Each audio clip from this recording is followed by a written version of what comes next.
کیا کیا سوائے کفر کے؟ سیدھی بات ہے۔ اس لیے ہم عرض کر رہے کہ ہمارے گھر کا موضوع ہے یہ کہ مسلمان ایمان اور نماز پر آ جائے۔ یہ دو بنیادی فریضے ہیں، ایمان اور نماز۔ یہ دو بنیادی فریضے ہیں، ایمان اور نماز۔ مسلمان نماز پر آ جائے، بس ہم گشت کر کے لوگوں کو منکرات کے برے سے برے ماحول میں جاؤ، برے سے برے ماحول میں جاؤ۔ گشت نئے سے نئے آدمی پر کرو، نئے سے نئے سے ملاقات کرو۔ ہمارے گشت کا موضوع ہے یہ کہ مسلمان ایمان اور نماز پر آ جائے، مسلمان ایمان نماز پر آ جائے۔ تم یہ سوچو گے کہ مجھے اچھا بیان کرنا آ جاتا، مجھے بھی بولنا آ جاتا، تبلیغ میں فلاں بیان کر لیتے، مجھ سے بولا نہیں جاتا۔ ارے تم اگر گونگے ہو، بول نہیں سکتے، تم ایک مسلمان کا خوشامد کر کے اشاروں سے ہاتھ پکڑ کے مسجد میں لے آؤ اور اپنے اشارے سے نماز رکوع سجدے کا اشارہ کر کے اسے نماز کی طرف متوجہ کر دو۔ خدا کی قسم تم نے پوری دعوت دے دی ہے۔ ابھی تک اس چکر میں ہو کہ بولنا آ جاتا تو ہم بھی کچھ کر لیتے، بولنے کا تو کام ہی نہیں ہے۔ کیونکہ المعروف نہی عن المنکر یہ ایک عملی محنت ہے، ایک منکر یہ ہے کہ نماز چھوڑ رہا ہے، معروف یہ ہے کہ نماز پڑھ رہا ہے۔ ہمیں منکر سے ہٹا کر معروف پر لانا ہے، یہی اصل امر معروف کا عملی طریقہ یہی ہے۔ نماز پڑھو نماز پڑھو نماز پڑھو، یہ امر معروف نہیں ہے۔ میں کچھ کہنا چاہتا ہوں، نماز پڑھو نماز پڑھو نماز پڑھو یہ امر معروف نہیں ہے، اس کو امر معروف نہیں کہتے۔ زنا مت کرو زنا مت کرو زنا مت کرو یہ منکر سے روکنا نہیں ہے، بلکہ جو منکرات کے ماحول میں ہیں ان میں سے منکرات کی رغبت ختم ہو، یہ کام ہے۔ اس لیے زنا اس شراب پینے والے کو ملاقات کر کے اسے شراب کے نشے میں ہی اٹھا لاؤ۔ یہ کہنا میاں یہ تو مسلمان قابل نہیں ہے۔ ہمارے ساتھ گشت کرتے ہیں، ملاقاتیں کرتے ہیں، ایک آدمی کہتے میں تو جی ناپاک ہوں۔ اچھا بھائی یہ ناپاک ہے تو اس لیے بات کر لی جائے، مسلم آنے قابل نہیں ہے۔ اللہ اکبر۔ آپ صلی اللہ علیہ وسلم فرما رہے ہیں کہ ایک مسلمان کا مقام بیت اللہ سے اونچا ہے، وہ کیسا بھی ہو مسلمان ہے، اس کا درجہ بیت اللہ سے اونچا ہے۔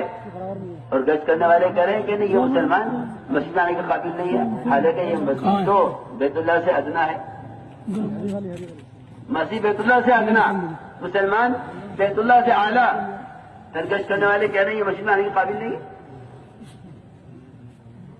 جنابت کی حالت میں ہے، شراب کے نشے میں ہے۔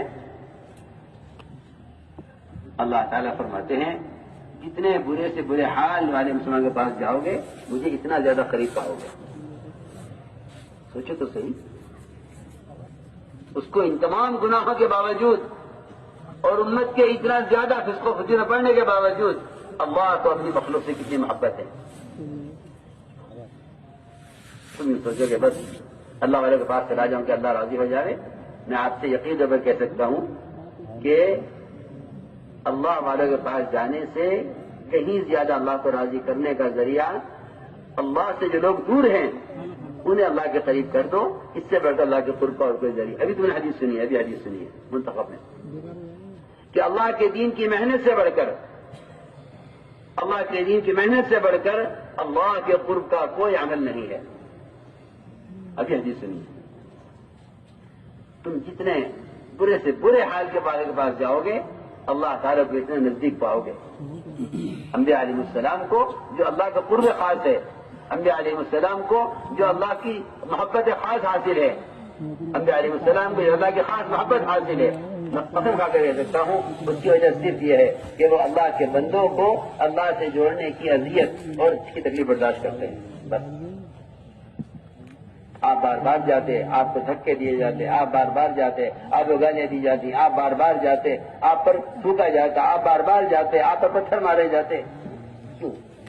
کے لیے کر رہے ہیں کہ اللہ کے بندے اللہ سے مل جائیں۔ جس شخص کے سامنے یہ واقعات نہیں ہیں اس نے کبھی گشت کی اہمیت پیدا نہیں ہوگی، اور جس کے دل میں یہ بات نہیں ہے، جس کے دل میں یہ بات نہیں ہے کہ یہ ملاقاتیں ہی ایمان کے بڑھانے کا سبب ہے، اس میں گشت کی اہمیت پیدا نہیں ہوگی۔ وہ سمجھے گا تبلیغی جماعت کا کوئی نظم ہے یہ جس کے لیے گشت کرتے ہیں، نہیں، ایسا نہیں ہے۔ تو میں نے عرض کیا پیار محبت سے اس سے نماز ادا کروا دو. الزام نہ دینا، نماز سکھلانا یہ سنت ہے. آپ نہ آنے والے کو نماز خود سکھلاتے تھے، آپ کی سنت ہے یہ. اس سے نماز ادا کرا دو. پھر جس کو مسجد میں لے آئے ہو اس کو عمل سے گزارو. دیکھو یہ تعلیم ہو رہی ہے، تھوڑی دیر یہاں بیٹھو، دیکھو یہ بات ہو رہی ہے، یہ سنو. اصل اس کے پاس کتنا ٹائم ہے، اس کا وہ کیا کرتا ہے، یہ سب چیزیں میں سوچا کرو. تم تو یہ سوچو کہ کسی طرح بھی مشغول رکھ کر اس کا وقت کچھ دیر مسجد میں گزر جائے. مسجد میں رہنا ہی تربیت ہے، مسجد میں رہنا ہی فرشتوں کے پروں میں رہنا ہے.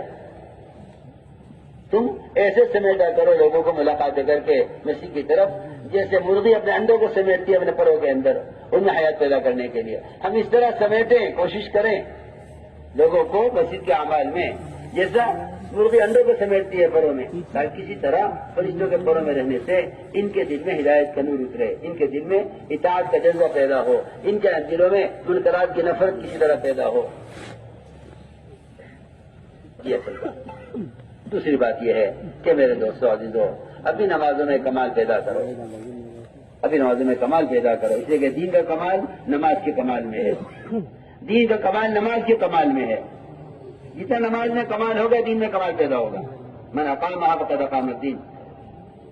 جو نماز کو بگاڑے گا وہ دین کو ڈھائے گا.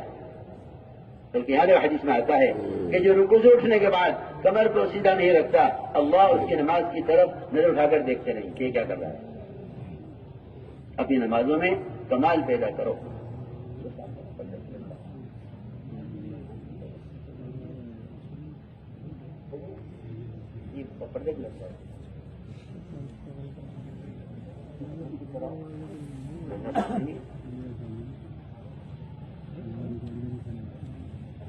تو میں نے عرض کیا کہ متوجہ کی بات سنو. میں نے عرض کیا کہ اپنی نمازوں میں کمال پیدا کرو. نماز کی بگڑتی ہے. نماز کے بگڑنے کی وجہ یہ ہے کہ ادھر دیکھو نا میری طرف، آپ ادھر دیکھ رہے ہیں، میری طرف دیکھو. نماز کیوں بگڑتی ہے؟ اس لیے کہ نماز سے کامیابی کا اور مسائل کا حل کا کوئی تعلق نہیں رکھتے. ہم سمجھتے ہیں کہ کاروبار ضرورت کے لیے کاروبار ہے اور آخرت کے لیے نماز ہے. نماز آخرت کے لیے، کاروبار دنیا کے لیے. نہیں، ایسا نہیں ہے. بلکہ پہلی بات یہ ہے کہ یہ نماز پہلے دنیا میں دنیاوی مسائل کو حل کرائے گی، پھر آخرت کے مسائل میں مدد کرے گی. کیونکہ جو شخص سوچ لے گا کہ نماز تو آخرت میں کام آئے گی، کاروبار دنیا کے لیے ہے، اس کے علاوہ کوئی راستہ نہیں کہ یہ نماز کو بگاڑ کر جائے گا کاروبار کے لیے. ادھر گاہک آ گیا، مغرب کی اذان ہو گئی، کیا کروں؟ گاہک کو دیکھوں، نماز پڑھوں. تو سوچے گا جماعت سے نماز پڑھنا تو سنت ہے، فرض تو ہے نہیں. جی ہاں، پہلے گاہک کو دیکھ لیتا ہوں، اس سے فائدہ ہوگا پڑھ لوں گا نماز. کیونکہ نماز قضا کیوں ہوتی ہے؟ نماز پڑھنے والوں کی نماز پڑھنے والوں کی نمازیں ان کے اسباب کی وجہ سے قضا ہوتی ہیں.